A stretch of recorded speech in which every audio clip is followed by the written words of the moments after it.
Good morning. My name's Rebecca Fisher, and I am your worship associate this morning. So, on behalf of First Unitarian Church of Wilmington, Delaware, I welcome you to our Sunday morning worship service, whether you're joining us online or you're sitting here in the sanctuary. For visual accessibility, I'm a short white woman with shoulder-length light brown hair and blue glasses, and today I'm wearing a blue jacket. And when we say you're welcome here at First U, we mean with no exceptions.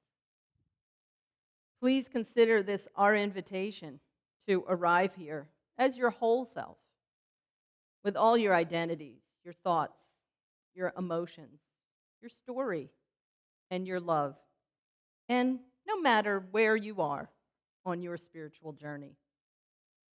As Unitarian Universalists, we value and encourage the individual search for truth and meaning while we work in community to build a more compassionate, more just world for everything and everyone. If you're new to First U, please fill out the connections card. You'll find it at the back of the chairs with a nice pen. You can keep the pen as a souvenir of this momentous occasion when you connected with First U. And you can return the card in the collection basket or hand it to one of the ushers. And if you're online, there's a link in the chat that will accomplish the same thing. For example, if you already were connected to our e-news, you'd know that there's an amazing concert this afternoon by the Worcester Quartet, world-class musicians, coming to perform here as they have been every year for how long, Bob? 30 years. That's at 5 o'clock right here in the sanctuary this afternoon. You'd also know that there's an intergenerational lunch and pumpkin decorating next Sunday, right after the service, noon to 1:30. You can enjoy a vegan Mideastern luncheon and decorate pumpkins with all your friends and family. So sign up for that, and the easiest way to do that is to sign up through the link in the e-news. So lots going on, lots going on. I'm just scratching the surface here. So if you're here in the sanctuary, I would invite you to turn to that camera to your left. That thing that looks like a black minion is a camera. And wave to the folks online. Let them know we appreciate them joining. And now let's greet one another with warm and generous hospitality. Let the wild rumpus start.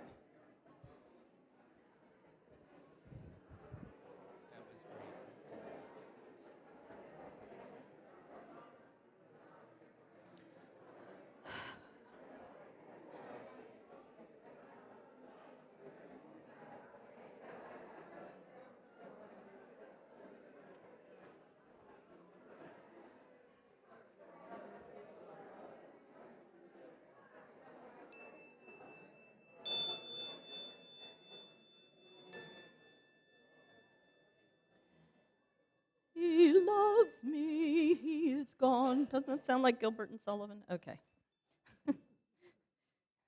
Thank you for your attention. Today, Reverend Larry has prepared a sermon inspired by Richard Rohr's book, Falling Upward, The Spirituality for the Two Halves of Life. And I'm intrigued to hear what he has to say about the dynamic between the two. Mostly, I give my first half self lots of hugs. And I wish I could tell her that things can be different, that you can be different. Maybe that's what she's telling me on second thought. But, well, I'm sure they have a lot more to say to each other.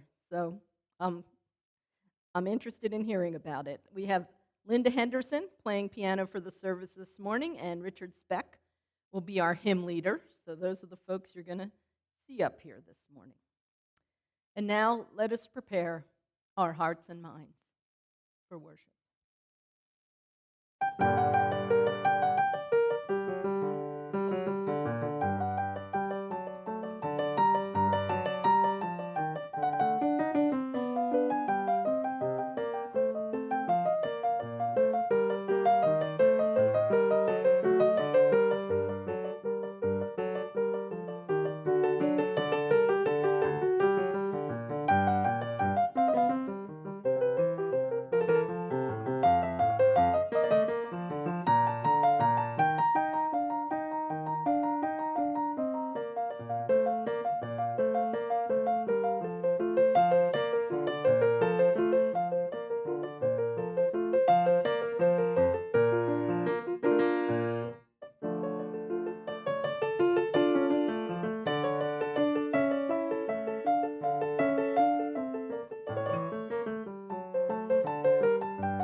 Thank you, Linda, for that wonderful music to begin our service.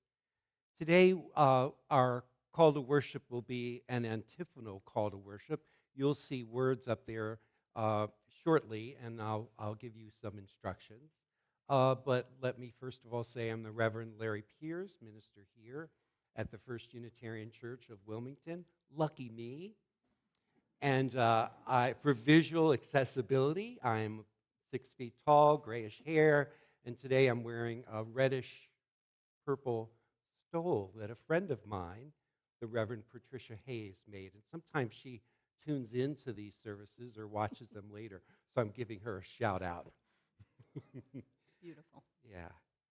So we have some very devoted people here today, real people of faith. They're wearing green shirts for their Eagles team. So they've got a lot of faith, and so you're inspiring us by your faith and your devotion. So you notice on the slide, I think you're noticing on the slide, yeah, we have a group one, and that's going to be all the people who are to my right, maybe starting with this as the middle line. You will say that line. Then we'll all say together the second line. And then group two is all those who are to my left. You'll say, you'll be group two, and then we'll all say together the line that's there. We'll go through that twice, and then we'll do a little singing of it. So, group one, ready? Say it with me. Gathered here in the mystery of the hour. Gathered here in one strong body. Gathered here in the struggle and the power. Spirit, draw near. Now let's do it one more time, group one with me. Gathered here in the mystery of the hour. Gathered here in one strong body. Gathered here in the struggle and the power. Spirit, draw near. And we'll sing it. Join in if you'd like, and you know it. Gathered here in the mystery of the hour. Gathered here in one strong body. Gathered here in the struggle and the power. Spirit, draw near. And one more time. Gathered here in the mystery of the hour. Gathered here in one strong body. Gathered here in the struggle and the power. Spirit, draw near.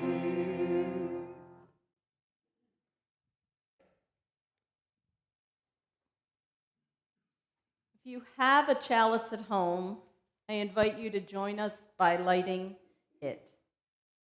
This morning's reading is The Wisdom to Know by Reverend Michelle Collins, our good friend.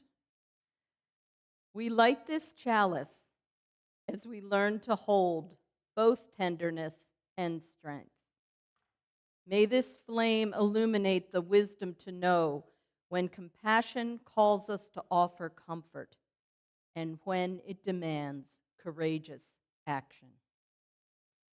Please rise in body or spirit and join in singing hymn number 23, Bring Many Names. The words will appear on the screen, and please remain arisen after the hymn for our unison affirmation.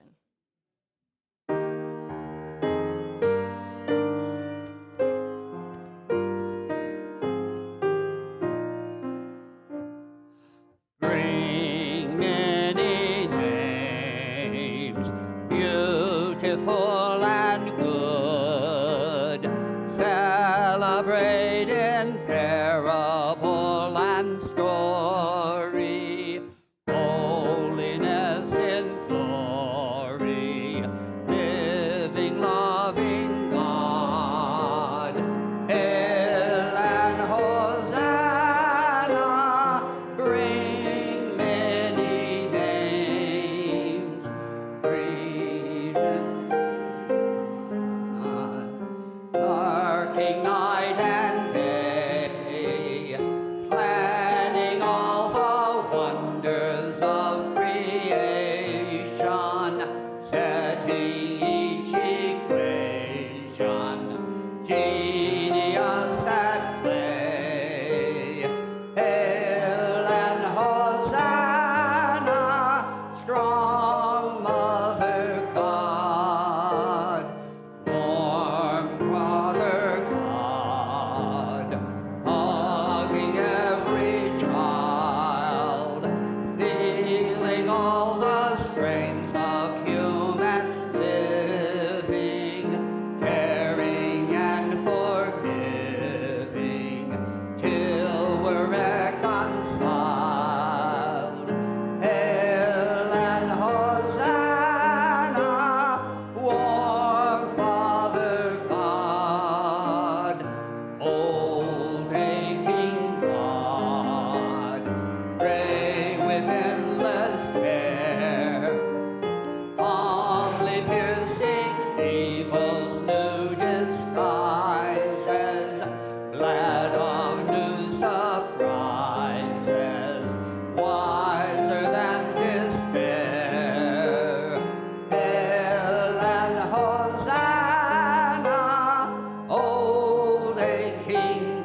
Please join me in affirming our mission. I bet you know this without looking at the screen.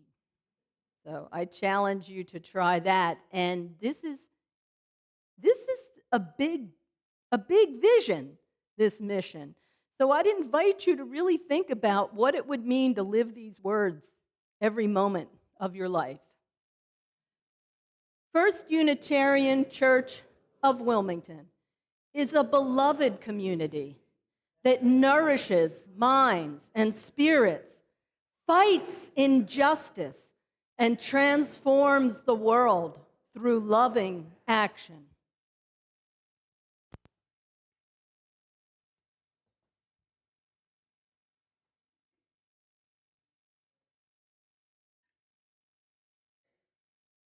So, as we prepare for a time of shared silence, let us rest in the seat that upholds us now and supports us. Let's caress the earth with our feet as we feel the earth caressing us back. Let's find a stillness that is always there, waiting to be known.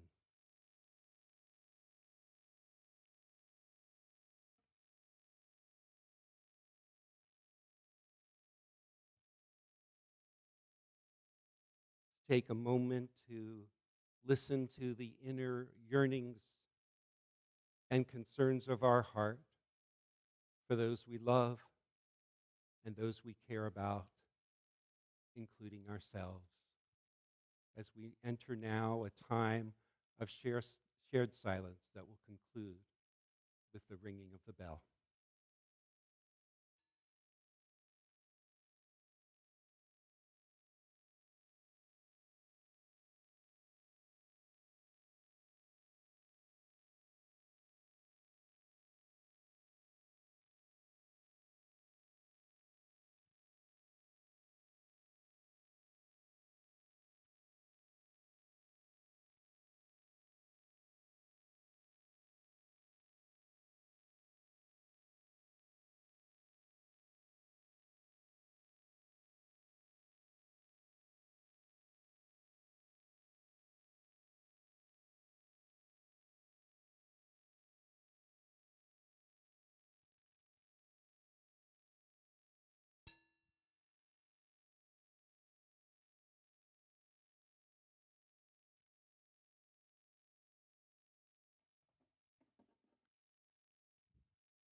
Today, as we prepare to hear the prayers of the people, I want to begin with a joy. As I light this candle,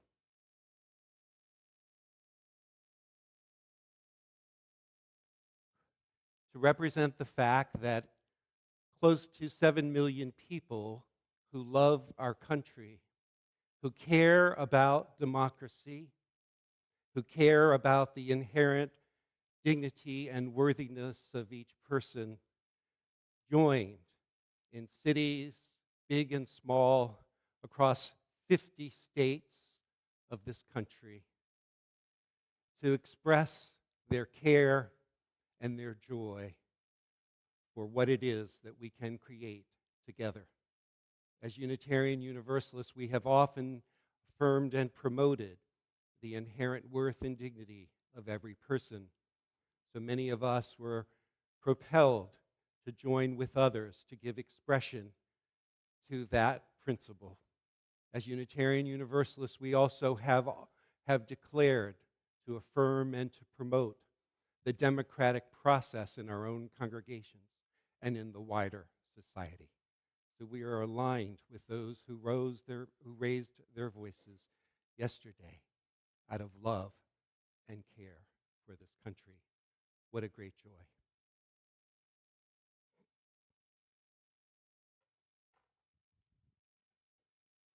So let's take a moment now to think about those who we are carrying in our own heart, those we know, those who we know within our congregation or in our circle of friends or neighbors who we're holding a particular concern for.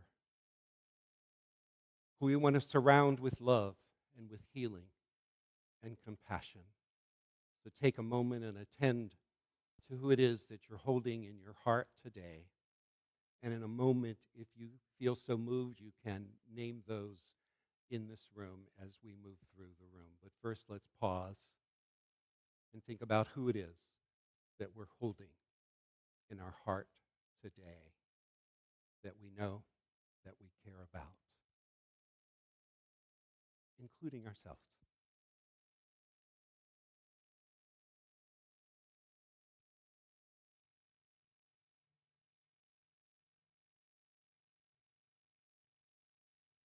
You may write these concerns in the chat if you're joining us online. And is there anyone on this side of the room that would like to give expression to a particular concern for someone they know or care about, including yourself?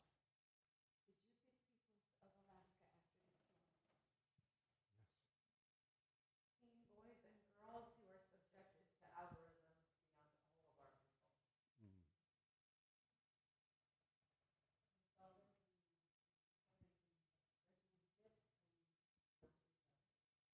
Okay, I'm going to say that a little.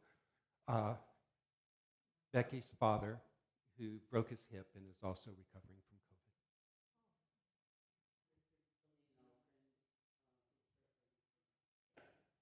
Richard, who's serving, I won't say the last name, but Richard, who is dealing with cancer. How about in this part of the room? Any concerns that you're holding today that you'd like to give expression to in the company of this caring community? Sister. Jessica, who's battling autoimmune disease. Barbara. Betty.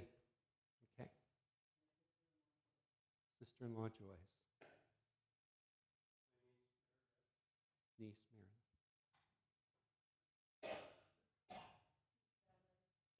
Pete.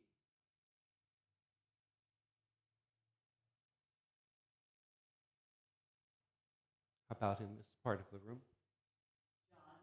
John. Judy.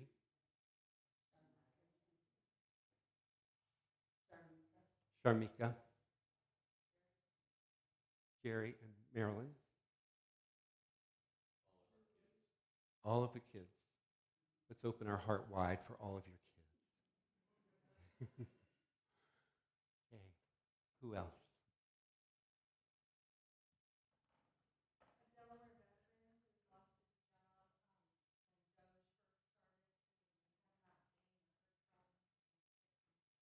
Okay. Delaware veteran who lost his job when Doge started, and they have not seen him for 6 months. So may we put our hands on our own heart as we feel for one another the cares and the concerns that we hold in our heart. Let us send healing and love and compassion to each of those that have been named and those unnamed.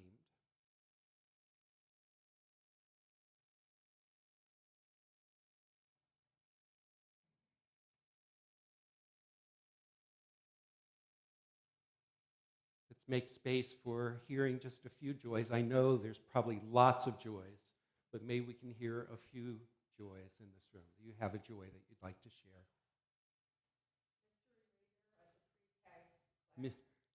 Mystery reader at the pre-K class, okay?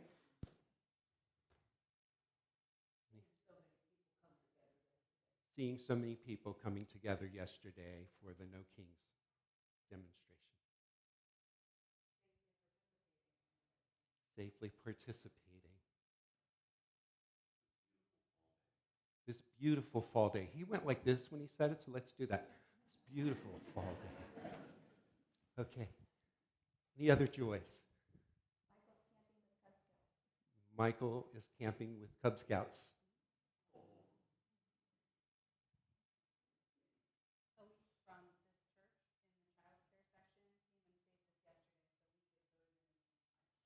Okay, Elise saved you yesterday. Yeah, so you could go. How nice. And I'm enjoying seeing the smile on both of your faces as you appreciate the gift of her helping you. Any other Joyce? Still harvesting ripe tomatoes. Bragger. Any other Joyce? Spending time with Travis's family. Yeah. Hear the Worcester Quartet today at 5, in case you haven't heard. 50th high school reunion last night. Wow. I'm glad to hear that. So, for all those names who were spoken and those, may they find peace and healing this day.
Today's reading is from Richard Rohr's book, Falling Upward, The Spirituality for the Two Halves of Life.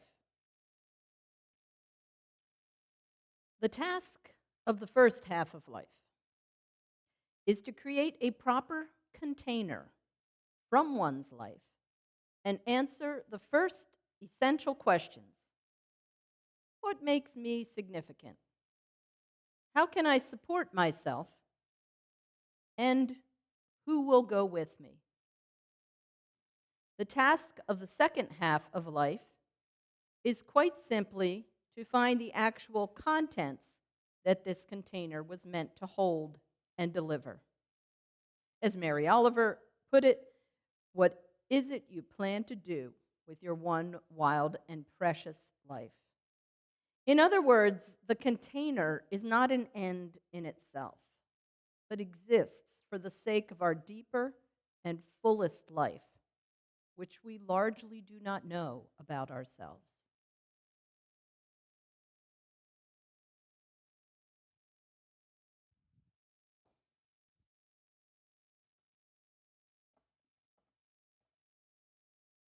Thank you, Rebecca. For our meditation today, let's imagine that all of us have been on this journey of life, and we're all at different places along the trail. Some of us feel like we've just begun. Some of us feel like we've been in this for a hell of a long time.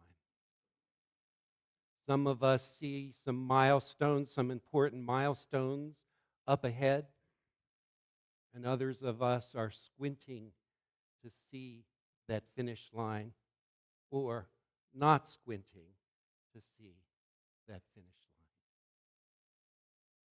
So wherever you happen to be in that journey this morning, let's embrace all that is our life. All that has helped form the container of our life, such as the experiences that we have had. Let's bring those to heart and mind, the joyous experiences as well as the challenging ones.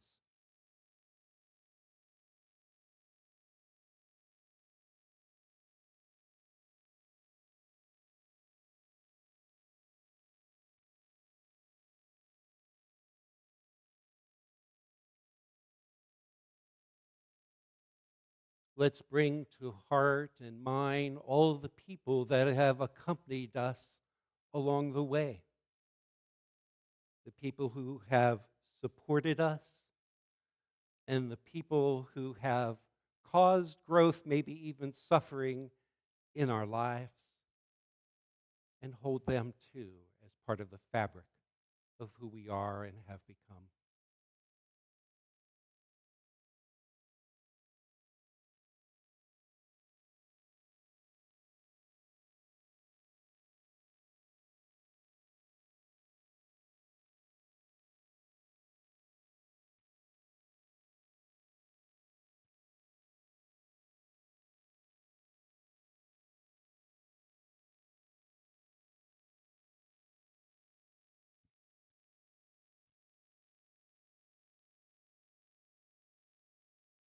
And let us recognize all the circumstances that have both strengthened us and stretched us over the years, and hold those circumstances as teachings, as guides, as events that are part of the molecules of our very being.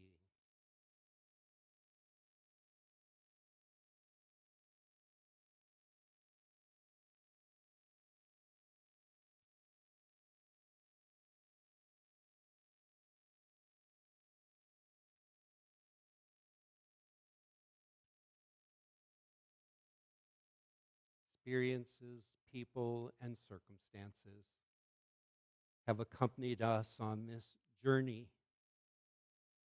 of life. I conclude this meditation with these words, familiar words from one of our hymns. For all that is our life, we sing our thanks and praise. For all life is a gift which we are called to use to build the common good and make our own days glad.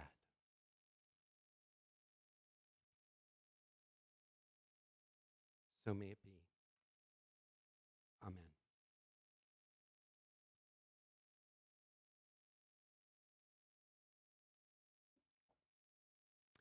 As Rebecca has already indicated, today I'm offering reflections on what the two halves of life have to say to each other.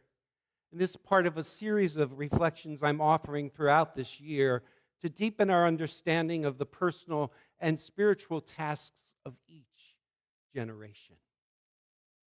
although I will be focusing primarily on the dynamics that are in play that propel us into the second half of life. What I have to say, I believe, is relevant to each of us, whatever half of life we consider ourselves to be in. From the outset, I should remind us of what the satirist Terry Pratchett once said. Inside every old person is a young person wondering what happened.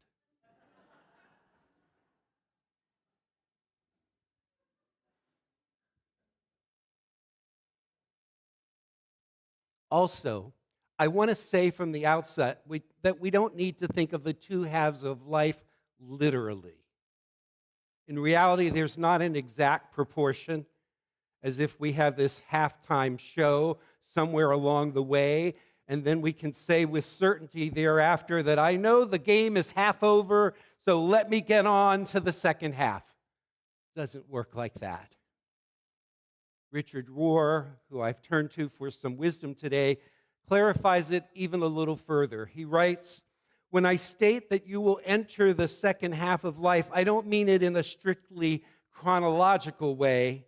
Some young people, especially those who've learned from early suffering, are already there." So the halves of life are but are not merely chronological markers. Anything can happen in our lives along the way that can open us up. That can open us up to a shift of consciousness that we might more often identify with second half of life thinking. More on that later. It was my study of Carl Jung which first introduced me to the possibility of two halves of life.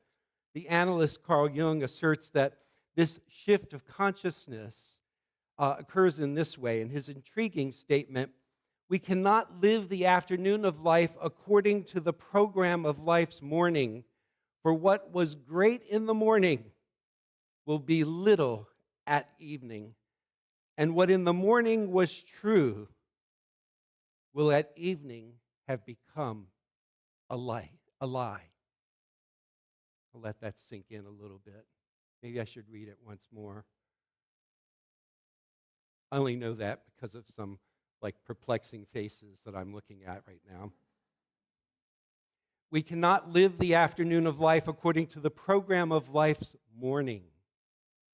For that what was great in the morning will be little at evening, and what in the morning was true will at evening have become a lie. So in my study of psychology and of a Jungian-oriented approach to spiritual direction, this perspective was often translated to mean this, that some inner work of depth was more available to those who were past midlife. I think one reason that it seems that the morning and the evening of our lives, as Jung calls it, make available to us different mindsets is demonstrated in this painting by our member Elisa Davis. When I was viewing the painting, when I view the painting, I see it as a woman who is looking at herself from a different perspective. Doesn't it take some years on our odometer for us to become a keener observer of some of the persistent and consistent patterns of our life?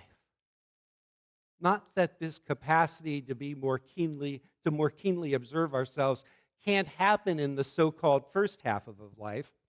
It does, especially if we engage in certain contemplative or meditative practices, and especially if we've had experiences that have altered our consciousness and our approach to life in some way.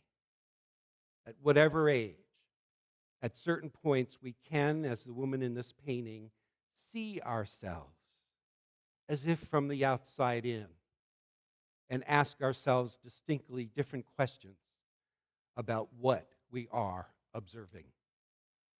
Metaphors often invite us to receive intuitive insights about this in what otherwise might be perplexing to just the rational mind alone.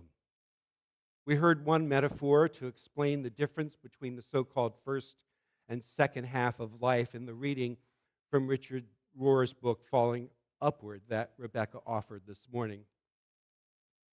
In that selection, the first half of life is described as the container.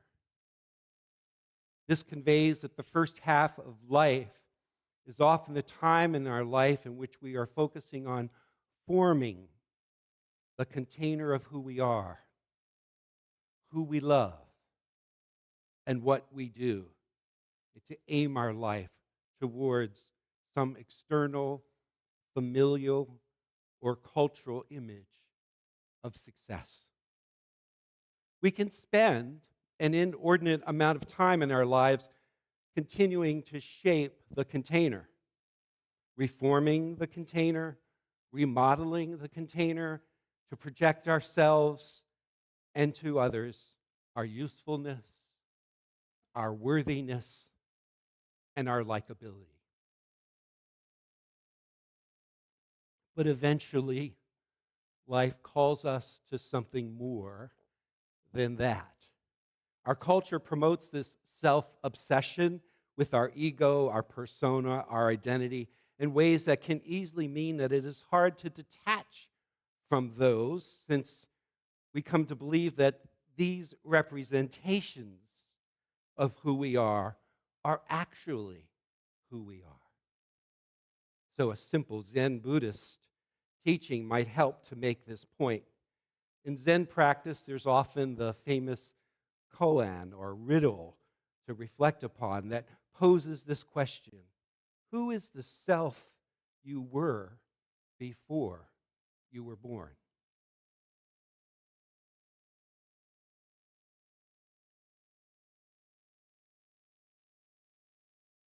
Maybe I don't need to say anything more this morning. We can just stay with that for a while. The contemplation of this koan might reveal to us that there was, as Zen teachers convey, an original self that existed and persists beyond whatever our ego projects into the world, or beyond the various identities we might use to describe ourselves. There's also a famous Buddhist parable about not mistaking the finger pointing to the moon as the moon itself. But oftentimes, we make that mistake. This available shift in consciousness toward what Rohr calls the second half of life is prompted by experiences or enough living that defocuses our obsession with the container and refocuses us, as Rohr says, on the actual contents that this container was meant to hold and to deliver. Rohr quotes that familiar, resonating verse from Mary Oliver: "What is it that you plan to do with your wild and precious life?" Yeah, it's a lot of pressure. We'll talk about it later. I turn to another poet, May Sarton, who I think brings the point home even finer when she reveals her awakening in her later years in these verses from her poem, "Now I Become Myself." Now I become myself. It's taken time, many years and places. I have been dissolved and shaken, worn other people's faces.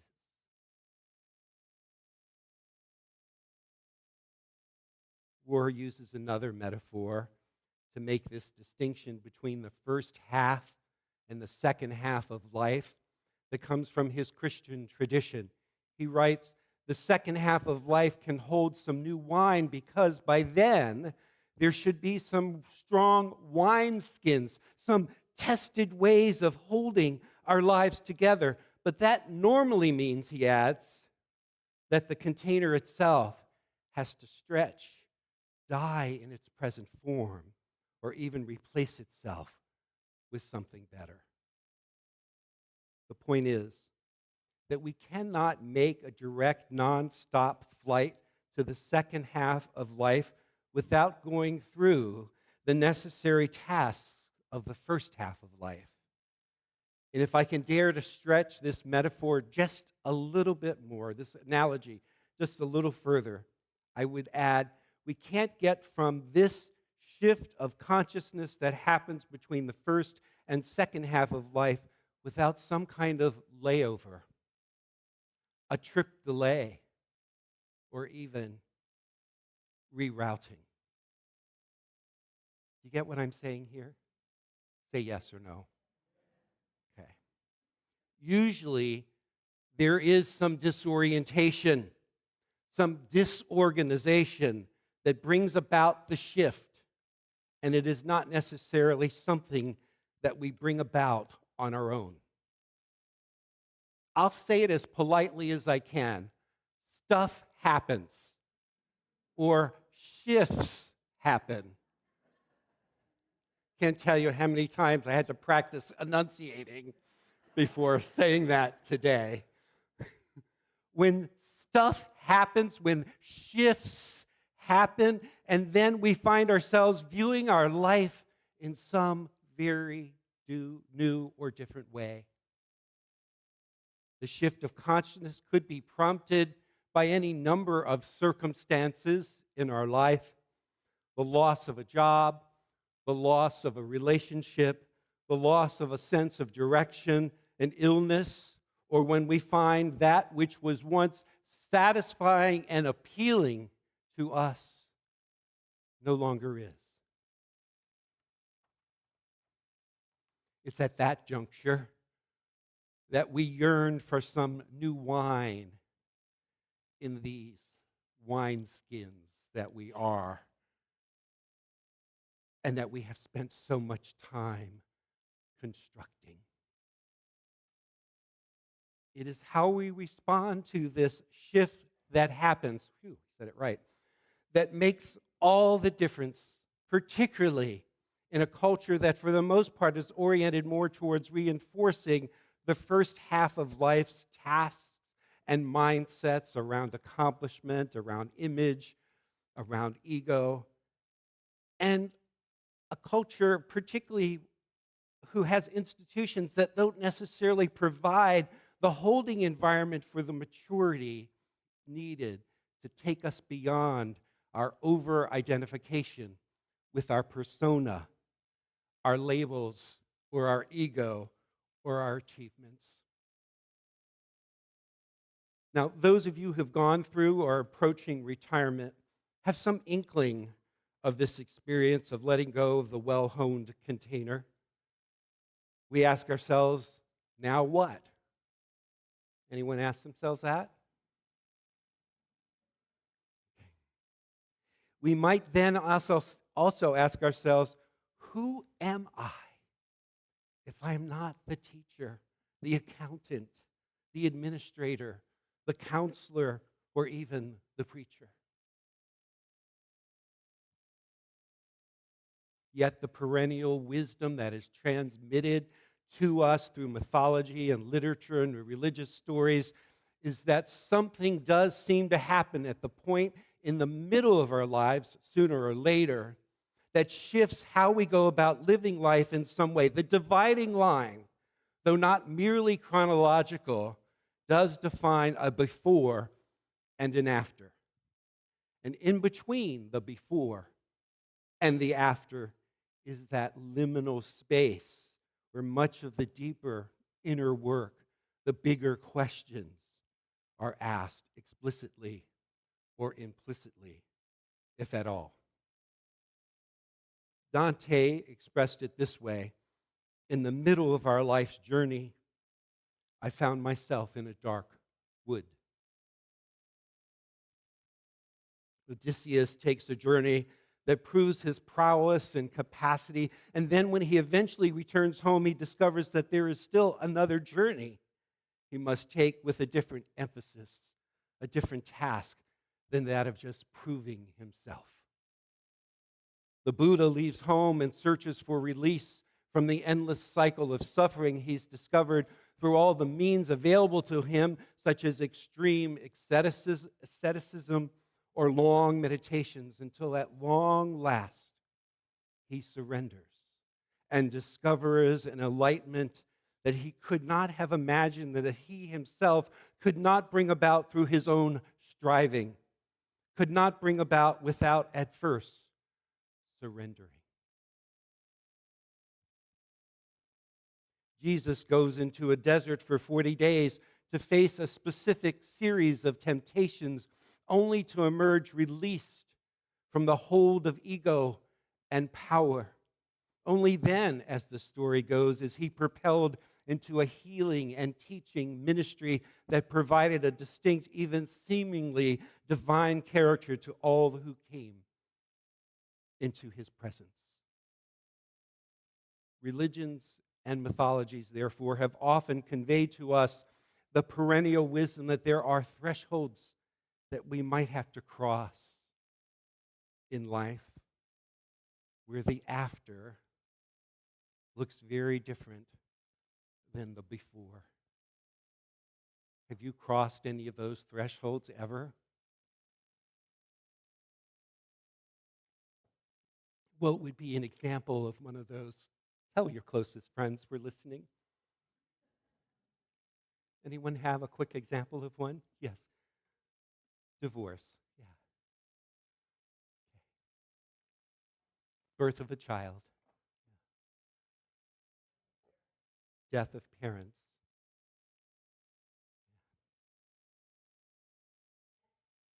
Death of a child.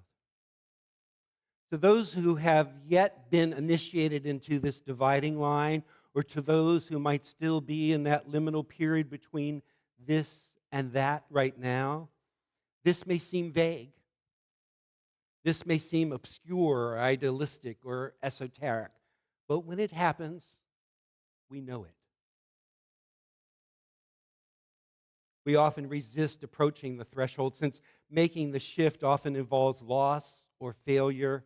It could be real loss or the loss of a sense of self that now appears to us as a shallow container for the broader task that lies ahead of us. We always have a choice on how to respond or whether to respond or not to this urging to let go of what has been in order to make room for what wants to next happen in our life. As the singer Carrie Newcomer puts it in one of her songs, because leaves don't drop, they just let go and make a space for seeds to grow. And every season brings a change. A tree is what a seed contains. To die and live is life's refrain.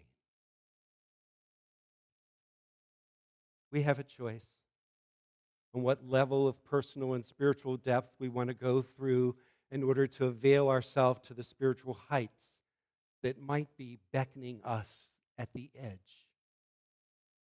Often poetry can invite us into these realizations by making these experiences that are universal seem so ordinary and particular to us as well.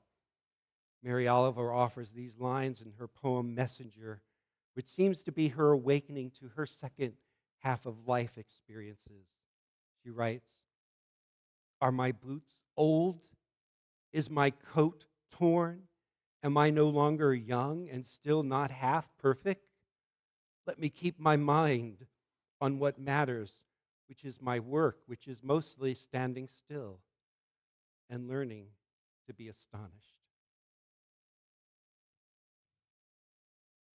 That work of mostly standing still and learning to be astonished would be considered laziness and aimlessness from the first half of life perspective,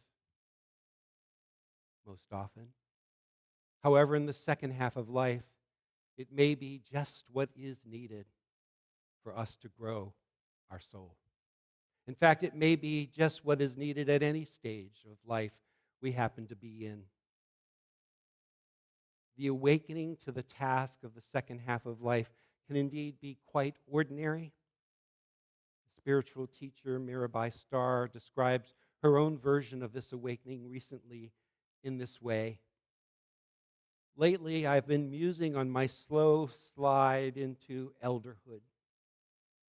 While my self-image is youthful, sensual, and still dazzled by the mystery, I seem to be perceived as a wizened grandmother now, here to dispense the goodies I've gathered over a long life of screwing up and showing up. I guess it's time to embrace my status as abuelita, grandma, and use it for alleviating suffering whenever possible. This embracing of the perspectives and the tasks of the second half of life can be deliberate, and you don't need to do it alone. In fact, a group in our congregation spent the day here yesterday in one of our live stream offerings this fall, facilitated by our members Georgianne and Stephen Shee, entitled Awakening the Sage Within Us. The program introduces a broader understanding of being an elder in a culture that often pretends elderhood isn't happening or won't happen to us or can be washed away with the latest anti-aging cream or the most recent replacement of body parts. Whatever advancements are available to us to manage the container of ourself, we still need to do the inner work of owning what is in aging, in the program From Aging to Saging called spiritual eldering.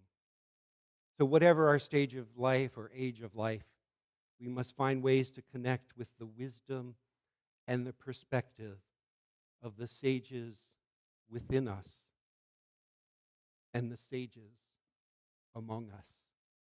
Just look around the room and look at the sages among us.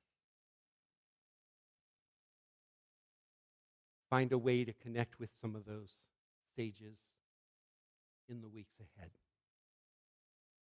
I believe that congregations are places where we can dare to do the inner work in a world that seems to conspire against it, and too often consistently presents examples of shallow selves and inflated egos if we dare to call out what we're currently seeing on our national stage.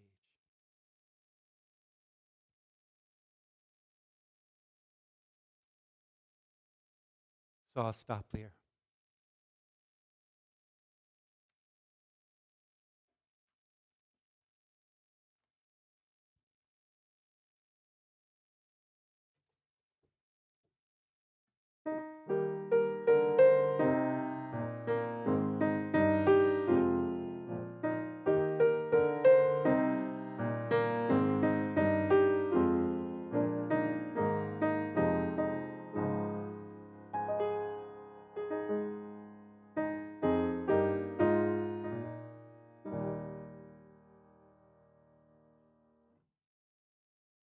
Reverend Larry, you just blew my stewardship notes wide open.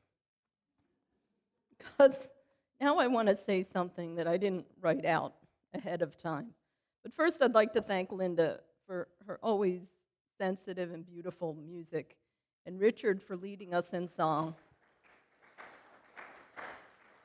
The ushers, the AV team, they all make this service possible. And thank you for the Terry Pratchett shout out. If you need more joy in your life, pick up a Terry Pratchett novel. There's only about 400 of them. All right, some of you know what I mean. Well, when I first started attending First Unitarian, I was in the first half of my life, building that container, finding a partner, raising a family, working hard for the man, taking care of kids, taking care of parents. And at the time, my donations to the church were mostly in time. I was singing with the choir. I still am. We didn't have much money or time to spare, but we knew the church community was important to us, and our family, so my husband Scott and I donated our musical talents. And then in 2020, I was very lucky to lose my container. Everything that I did, everything I filled my days with disappeared. My husband, who I spent most of my energy taking care of, died. I lost my job. I was a piece of seawood adrift in the ocean, but I really wasn't, because I had a safe and secure home. I had two incredible children. Those of you who know them know what I mean. And I had two spiritual communities I was a part of. This church, the choir kept going thanks to Richard Speck. We met online. We recorded. It was a nightmare, but at least we were still choiring. And I realized that I was receiving so much in that before 2020, I thought I was just giving. But it wasn't until that structure of my life vanished that I realized how much I was enjoying from receiving every day through my friends, my family, and this church. So now in my second half of life, my financial landscape is very different. I give as generously as I can, and I don't stint on the volunteer hours either. Well, because who would I be without this community? I'd be much smaller. My container would be emptier, and not in the good Buddhist kind of emptiness, but or maybe there'd be some really unhelpful stuff in there, that really wasn't beneficial to me. This church is part of the answer to why I matter and whom I'm accompanying in this life and who's accompanying me. So I want to thank those fellow travelers, and I see some of them in the congregation right now who have helped me rebuild my container and keep it full. Thank you, First Unitarian. My container runneth over. So while Linda plays the offertory, the ushers will pass the velvet baskets, and the ways you can donate will appear on the screen, and your generous contributions will be gratefully accepted. Now please join me in dedicating our offering. To the work of this congregation, which is weaving a tapestry of love and action, we dedicate our lives and these, our offerings.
We'll extinguish our chalice with this adapted version of St. Francis of Assisi's prayer for peace. May we be instruments of peace. Where there is hatred, let us sow love. Where there is injury, pardon. Where there is doubt, faith. Where there is despair, hope. Where there is darkness, light. Where there is sadness, joy.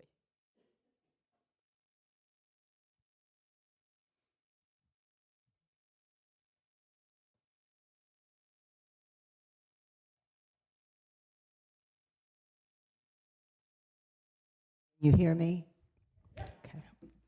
I'm Judy Gavatis, and I'm grateful that Larry has allowed me a couple of minutes to do a brief commercial message.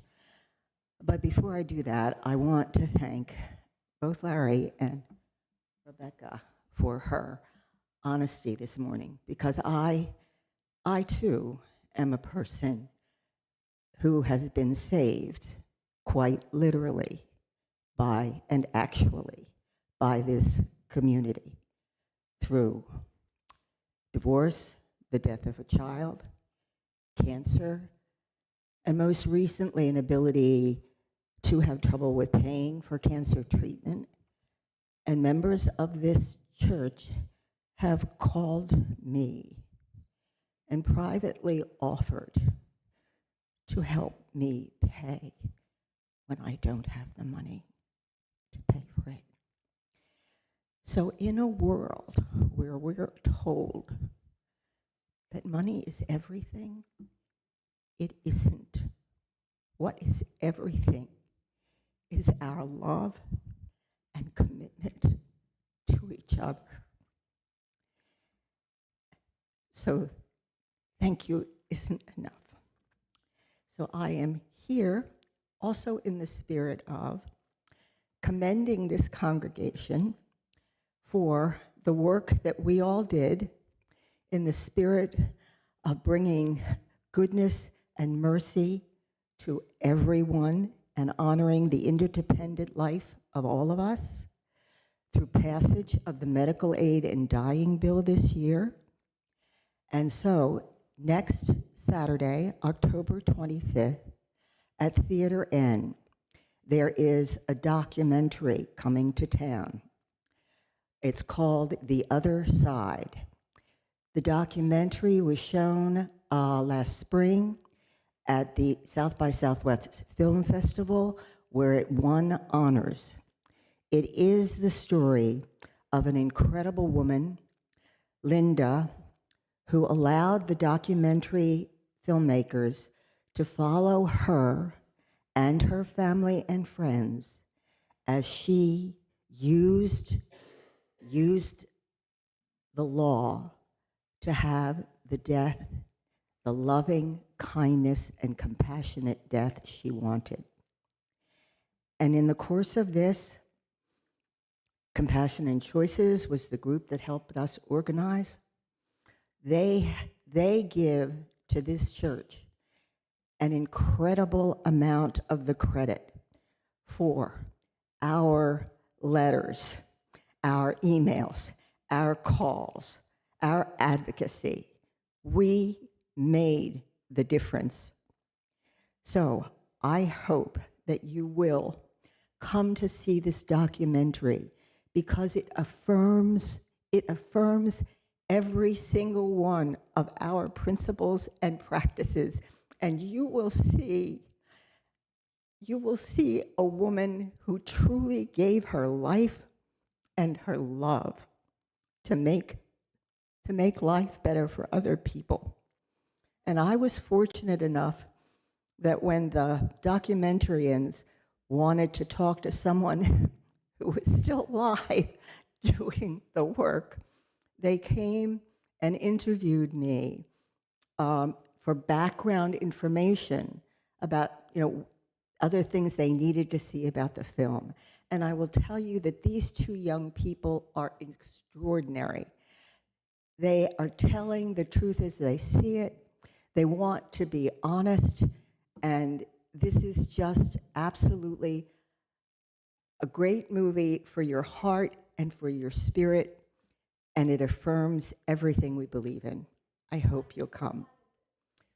2 o'clock, October 25th, Theater N. Thank you.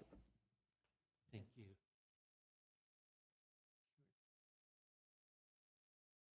Okay. So our benediction this morning is from James Baldwin. If I don't say these words to myself every day, I think about them almost every day. This is why we must say yes to life and embrace it wherever it is found.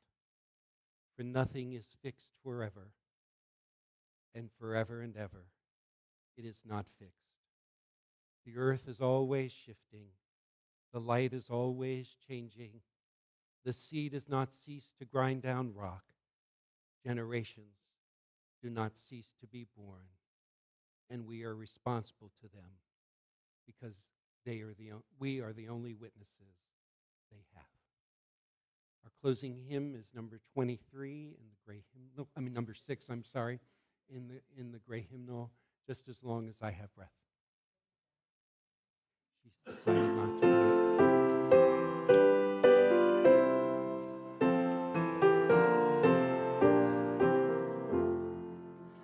Just as long as I have breath, I must answer yes to life. Though with pain I make my way, still I hope I meet each day. If they ask what I